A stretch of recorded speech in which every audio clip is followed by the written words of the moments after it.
Hey there, Shortcuts. This is Stephen here.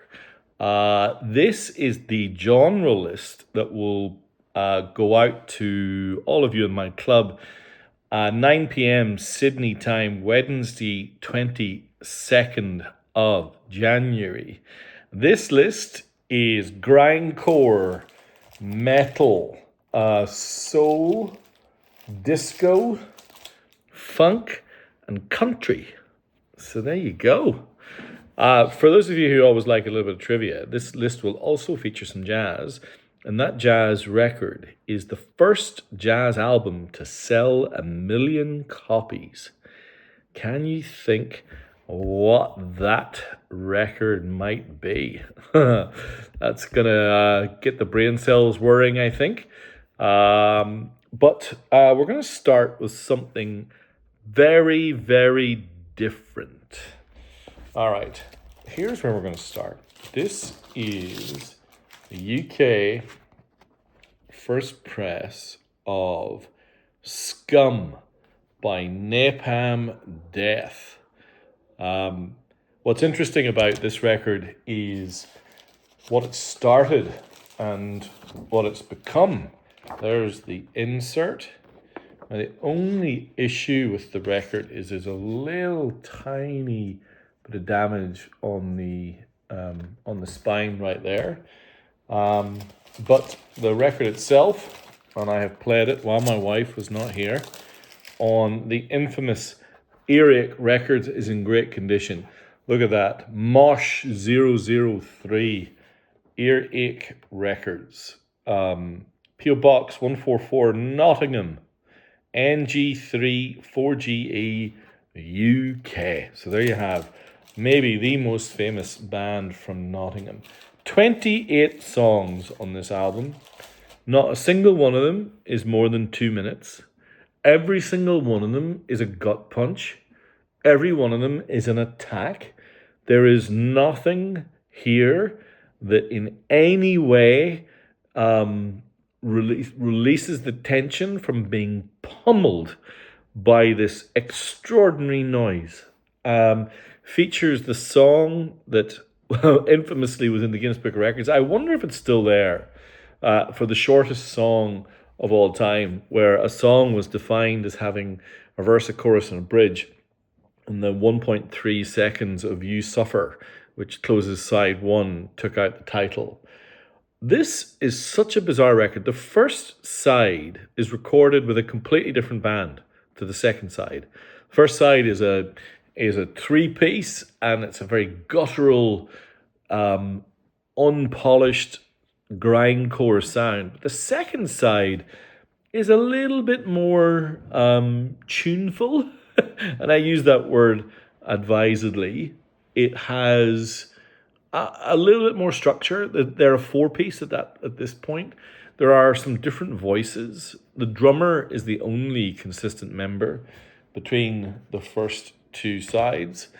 Anyway, this record is iconic in its own way, and I'm going to say that all three of the albums in the metal section that I'm going to call out before I get to a metal box set, all are iconic in their own way. Every one of them. So there you have the brown sleeve version of Scum by Napalm Death. Next, by the way, that's the UK press. Next, we got a couple of Japanese presses. Both are first presses. The first is the Japanese first press of the classic third album from Iron Maiden, The Number of the Beast. The first album to feature Bruce Dickinson on vocals. Kind of interestingly, Killers had led the path, had kind of primed. Their second album had primed the way for this one. The Killers is much more of a punk album. This is not. This is where the vocal prowess of Dickinson changed this band forever. And you can debate whether it's for good or for bad. But the one thing that's for sure is that there are tracks from this record that have lingered in every single one of their live shows. And even the deep cuts are pretty special. Bruce Dickinson, Dave Murray, Adrian Smith, Steve Harrison, Clive Burr. I think most would say that's the classic lineup. But think about this. You've got the Number of the Beast. You've also got Run to the Hills. Run to the Hills, I think, has to be the best Iron Maiden song. I think, although I have read some forums that talk about The Prisoner and the closer on this album, which is Hallowed Be Thy Name. There's the quote from Revelations, which sits at the bottom. I will leave you to peruse that. And there's kind of the Made in Japan right there. Beautiful condition, includes both inners. Iron Maiden, The Number of the Beast. I think this is the first time I've ever had this record on the list. And there is a reason why Maiden records, Japanese presses of Maiden records, are so desirable. They're pretty bloody good. That's why.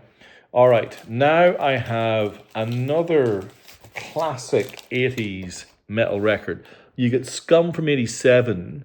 I think Number of the Beast is either 82 or 83. I have a funny feeling it's 82. This is definitely 1980. This is Blizzard of Oz by Ozzy Osbourne.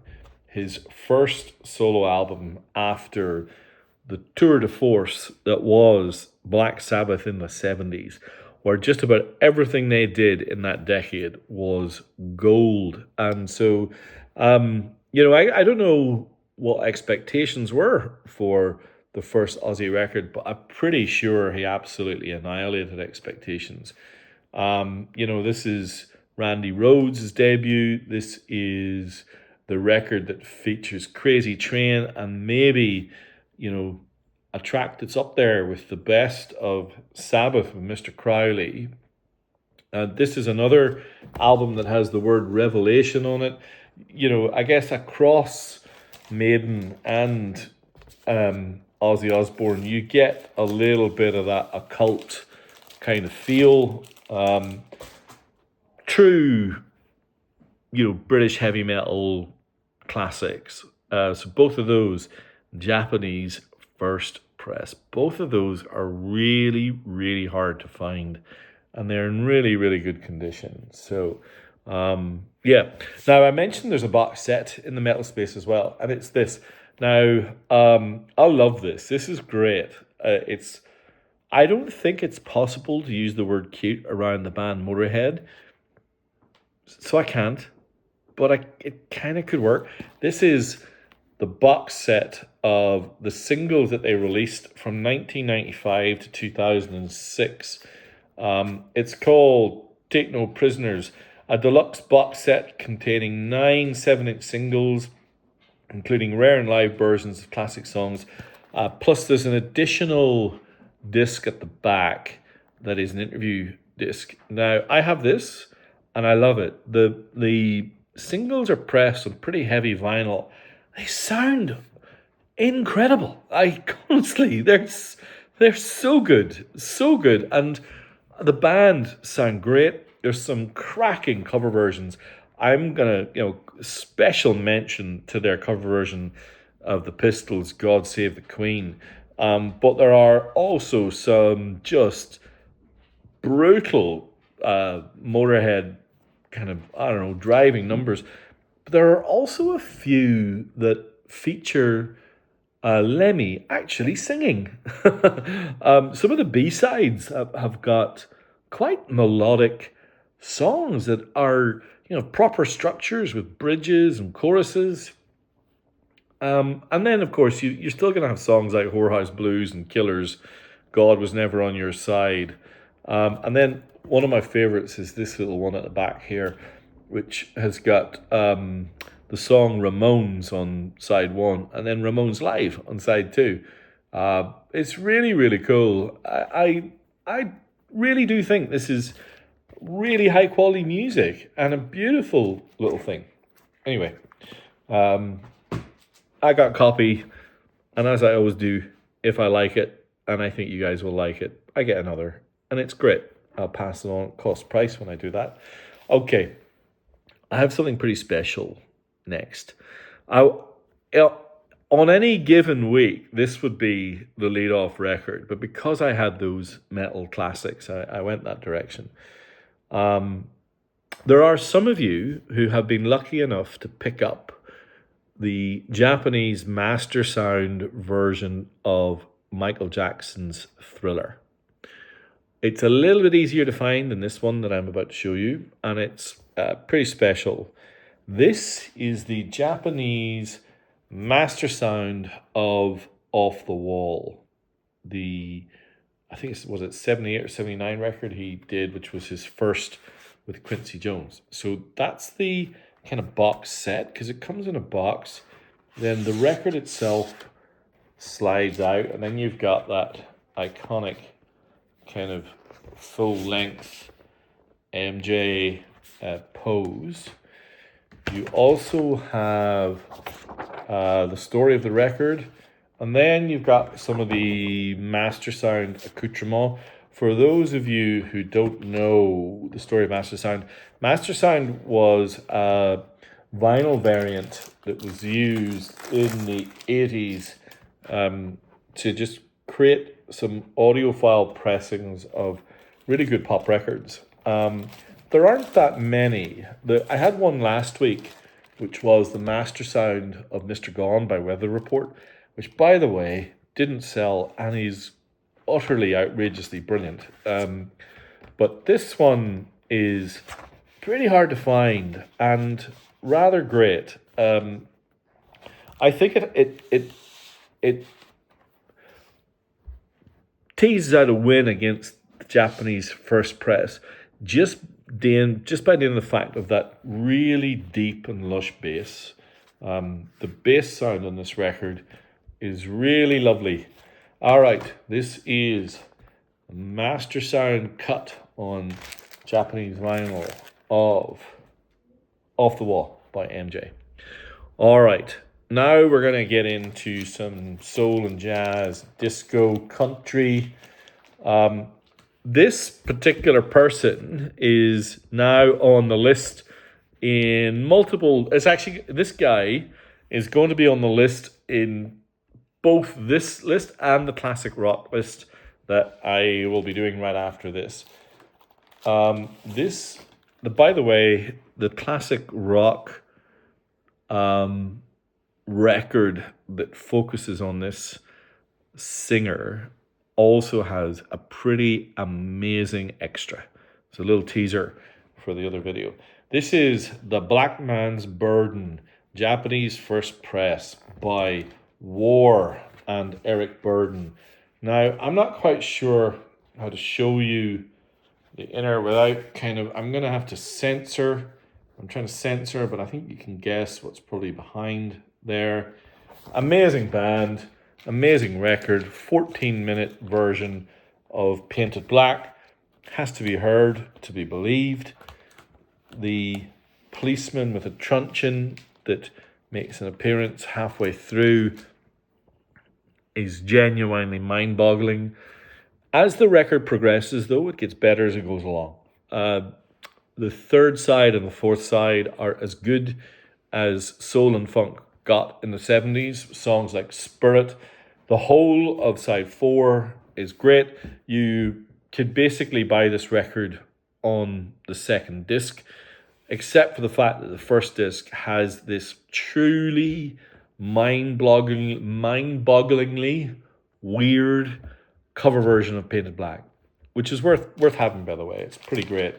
The Black Man's Burden by War and Eric Burden. Now I come to the answer to my quiz question, which was, what was the first jazz record to sell 1 million copies? And it was this, according to the data. Hopefully my data is accurate, but here we go. Time Out by the Dave Brubeck Quartet with this truly wonderful sleeve. Amazing sleeve notes on the back. just superb. This is, I can't remember whether this is I think it might be an American press, a kind of pretty early American press. So either way, I played it earlier and it sounds really, really good.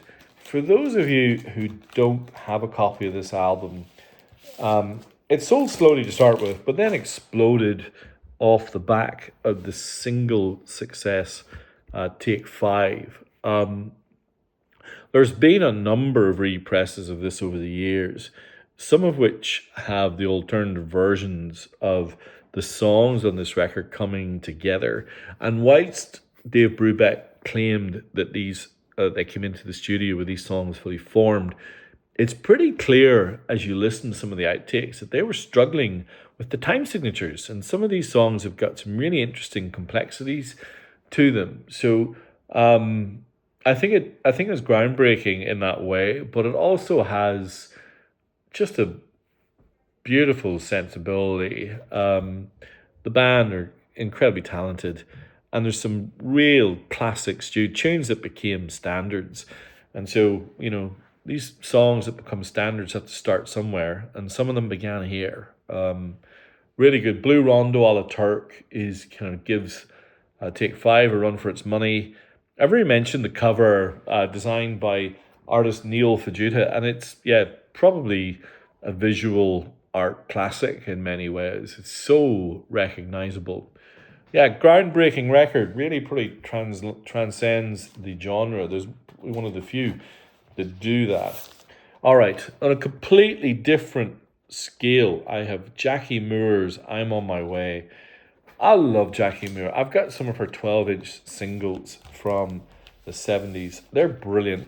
What you get on this record is pure Philly disco soul. And the opening track, which I think is the title track, let me just double check. No, it's called This Time Baby, is 7.5 minutes of classic late 70s disco that is worth the price of entry alone.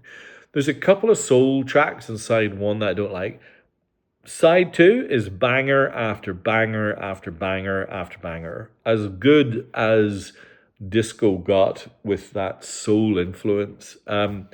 She only made a few albums, but really, really worth hearing. This is the promo version of this record as well. Beautiful, beautiful condition. Jackie Moore's I'm on My Way. It's on Spotify. Highly recommend you give it a listen. This is as well another promo. In this case, is a white label promo.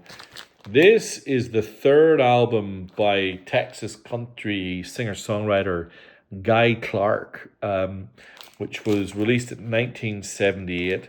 This is the record where he expanded his palette. He got picked up by a major label, particularly after his record number one, and that's how I got to hear him, because Bind Me Please did a country record of the month that was Guy Clark's number one. I actually prefer this one, maybe because I like the fact that it's a little bit fuller sound, but it's classic, like kind of late 70s, kind of outlaw country, with that electric guitar vibe, though. It's really, really good. And these white label promos of these Guy Clark records, they're pretty hard to find, and they sound fantastic. All right, only a couple to go. This is Japanese press of Mr. Soul by Sam Cooke. Now, this was released in 1963, which was the same year that Sam Cooke's masterpiece, Night Beat, was released. This was released first, earlier in the year. It maybe isn't quite the masterpiece that Night Beat absolutely is, but it's pretty close, and therefore, counts as a pretty cool soul record. His voice is unbelievable. I know that people say, when it comes to female voices, I think there's Aretha and then there's everyone else, at least to me. Now, there's a school of thought that says when it comes to male voices, you've got Otis Redding and Frank Sinatra. But I absolutely think that, Sam Cooke is up there. If he hadn't died so young, oh, but I guess you could say the same for Otis. Otis left more records, which I think is part, and his throaty, husky sound, a bit more sexy than Sam Cooke. Sam Cooke's voice is so pure. I love it. Talking about pure voices, how about this? A really lovely first press of the debut album by Dusty Springfield from, I think it was West Hampstead in London. Born 1940 of Irish Scottish parents. The Girl Called Dusty. This is the mono press of the early press of this record. I don't know whether it's UK or Aussie, but it's on the old Philips black label and it's in fabulous condition. Anyway, I pulled it out because it's been in the crates for a while. I've got a copy of this already. I think it's wonderful. Look how beautiful she is on that sleeve. It's just absolutely gorgeous. The whole thing's great. It's more of a, to be honest, it's more of a pop record in some ways than a soul record. It's got that 60s pop sensibility. All of the songs are covers, but they all have I think it's Ivor Raymond who was the producer that she was working with. It sounds great. And then I got one other record that has been in the crates for way too long that I'm just calling out again because it's brilliant. It's the Japanese first press of Big Brother and the Holding Company's Cheap Thrills, which of course is really predominantly Janis Joplin. What a sleeve. A kind of heady, boozy, I don't know. I think it's kind of just a fun thing.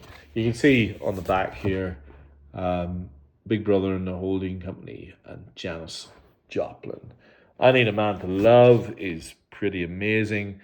It's got a really cool kind of live feel to it. And the closer, the 9-minute ball and chain, is a tour de force. If you don't have it, well worth a listen. Cheap Thrills, Big Brother, and the Holding Company. There you have this week's genre list with grindcore, metal, country, funk, soul. I feel like I'm missing something. Jazz. There's no blues. There you go. Price list will go out 9 p.m. sharp Wednesday night. That's the 22nd. It'll be Sydney time, 9 p.m. If you would like to be on the price list, drop me an email at shortcutsrecordsaus@gmail.com. Please like, subscribe, leave a comment. Let me know if there's anything here that caught your ears. And watch out for the second list, which will also feature Eric Burden, but in a very different way. Love as always. Thank you for watching. If you watched this far, you're a bit of a sadist if you did. And I have really special announcement that I'm going to be making this week. For those of you who are based in Sydney, I will be launching my inaugural record fair. The Northern Beaches Record Fair will be in the Staying Hotel in Manly on Sunday, February 23rd. And details to come. I'm super excited. All right, there you have it. The genre list done and dusted. All right, speak to you all soon. Thanks. Bye.